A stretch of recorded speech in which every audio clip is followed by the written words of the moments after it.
যতক্ষণ পর্যন্ত একটি দল গণতান্ত্রিক আমার দেশ সম্পাদক মাহমুদুর রহমানের মুক্তির দাবিতে আয়োজিত সমাবেশে বক্তব্য রাখতে গিয়ে ফরহাদ মজহার বলেন, ইতিহাসে আন্দোলন সঠিকভাবে করতে না পারায় অতীতে অনেক জনপ্রিয় দল বিলীন হয়ে গেছে।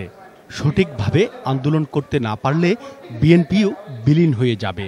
আমরা প্রত্যেকে যেটা চাই তাহলে বিএনপি একটা গণতান্ত্রিক দল আকারে গড়ে উঠুক, বাংলাদেশের গণতান্ত্রিক আন্দোলনে একটা সত্যিকারের ভূমিকা রাখুক। তাহলে বিএনপিকে রাজনীতি করতে হবে, শুধু মাঝখানি দ্বারা রাজনীতি করা যাবে।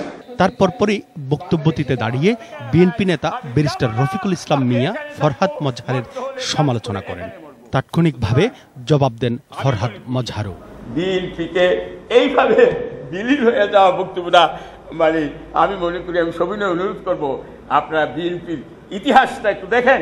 আর কি ভয়ঙ্কর অবস্থায় সব এমপিরা নিয়ে গেছিল।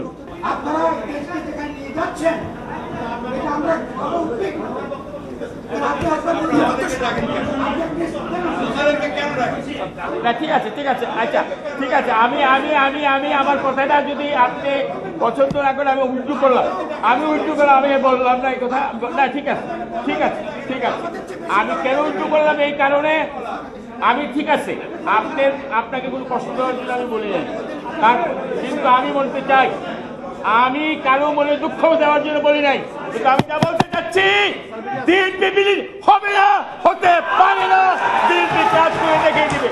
পরে মির্জা ফখরুল ইসলাম আলমগীর বলেন, কাশিমপুর কারাগার বিএনপি নেতাকর্মীদের বাসস্থান হয়ে গেছে, চারিদিকে বিএনপিকে বিলীন করার চেষ্টা চলছে। আওয়ামী লীগ তাদের সেই লক্ষ্যেই রয়েছে যে তারা একদলীয় শাসন ব্যবস্থাই এখানে প্রতিষ্ঠিত করছে এবং চূড়ান্তভাবে করতে চায়। লেবাসটা নিয়েছে ভিন্ন, সেই লেবাস নিয়ে আজকে তারা এই একদলীয় শাসন ব্যবস্থা আবার কায়েম করছে। যদিও সন্ধ্যা আসিছে মন্দ মন্থরে, সব সঙ্গীত গেছে ইঙ্গিতে থামিয়া, তবু বিহঙ্গ ওরে বিহঙ্গ মোর, এখনই অন্ধ বন্ধ করোনা পাঠা। Alamgir Apu, ATN news, Dhaka.